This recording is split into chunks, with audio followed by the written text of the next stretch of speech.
مجھے نہیں معلوم آپ میں سے کتنے لوگ جانتے ہوں گے کہ آج 6:30 بجے سے پلوامہ ڈسٹرکٹ میں دفعہ 144 لگایا گیا ہے، جو انپریسیڈنٹڈ ہے۔ ایسا کبھی ہوا نہیں ہے کہ جہاں الیکشن ہونے والا ہو وہاں دفعہ 144 لگایا جائے، اور تب تک لگایا جائے جب تک الیکشن کا پروسیس ختم نہیں ہوتا ہے۔ اتنا ہی نہیں بلکہ کئی دنوں سے ہمارے جو پی ڈی پی کے جو ورکر ہیں، جو ایکٹیو ورکر ہیں، جو ابھی میٹنگز کا آرگنائز کرتے تھے، ان کو باضابطہ تھانوں میں بلا کے ڈیٹین کیا جا رہا ہے۔ یہ خالی پلوامہ تک ریسٹرکٹڈ نہیں ہے، جیسے آپ نے سنا ابھی کچھ دن پہلے سرن کوٹ میں سنائی ٹاپ میں اٹیک ہوا تھا،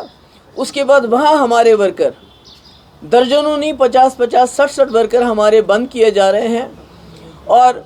عجیب ماحول بنایا جا رہا ہے۔ مجھے سمجھ نہیں آتی کہ اگر انہوں نے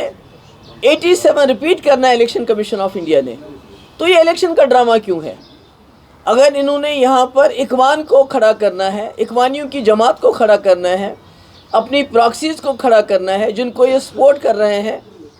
حالانکہ ابھی یہ کھلی طور سے سپورٹ میں نہیں آ رہے ہیں، بیکاز یہ چاہتے ہیں کشمیر کی الیکشن ہو جائے، اس کے بعد یہ راجوری پونچھ میں اپنا سپورٹ ڈکلیئر کریں گے۔ وہاں بھی آپ جانتے ہیں وہاں الیکشن کو ڈیلے کیا گیا صرف اس وجہ سے تاکہ وہاں جو ان کی جماعتیں ہیں، جو ان کی اخوان جماعتیں انہوں نے کھڑی کی ہیں، سوٹڈ بوٹڈ اخوانس، کیونکہ ہم نے تو یہ اخوان راج یہاں ختم کیا تھا، مگر انہوں نے دوبارہ پولیٹیکل اخوان اب سامنے لایا ہے جن کو یہ پوری طرح سے مدد کر رہے ہیں۔ ساری آپ کی گورنمنٹ مشینری، ہمارے پاس لوگ آتے ہیں چاہے وہ پولیس کے لوگ ہوں یا دوسرے لوگ ہوں، وہ کہتے ہیں ہمیں اوپر سے ڈائریکشن ہے، اور سلیکٹیولی پی ڈی پی کے ورکروں کو بلایا جاتا ہے، ان کو ہراساں کیا جاتا ہے، اور سلیکٹیولی آج پلوامہ میں انہوں نے دفعہ 144 لگائے۔ تو میں کہنا چاہتی ہوں جو ہمارے لیفٹیننٹ گورنر صاحب، اگر آپ نے یہی کرنا ہے، اگر آپ نے اپنی پراکسیز کے لیے ساری مشینری، سارا پیسہ، کیونکہ ابھی جو ہماری راجوری پونچھ سے جو ہمیں اطلاع ملتی ہے وہاں بھی ان کا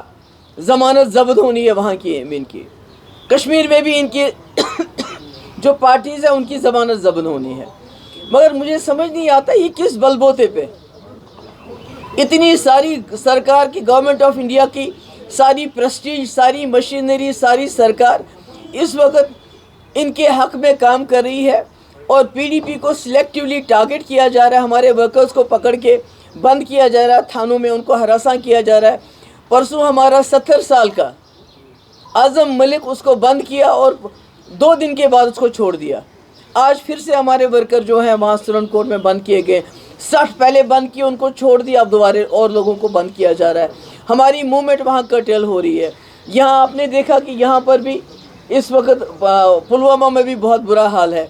تو مجھے سمجھ نہیں آتی، میری یہی گزارش ہے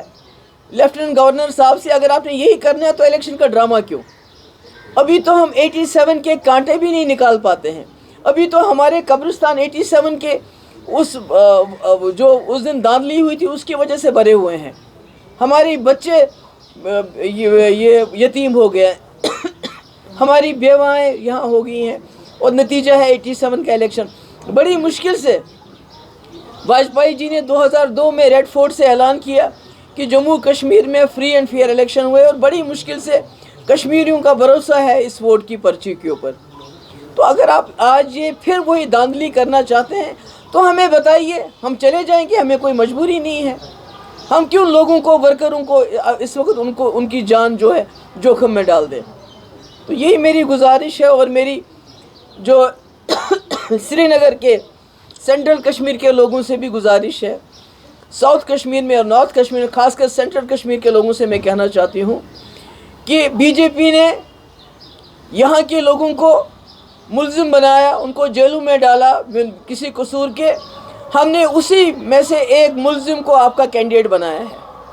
وحید الرحمان پرا، جس کو 3 سال جیل میں بند رکھا گیا۔ اب آپ کی ذمہ داری بنتی ہے نئی دلی کو یہ میسیج دینا کہ آپ نے ہمارے لڑکوں کو جیلوں میں ڈال دیا، مگر ہم ان کو وکیل بنا کے پارلیمنٹ میں بھیج دیں گے۔ That's all I have to say. If you have any questions, please ask.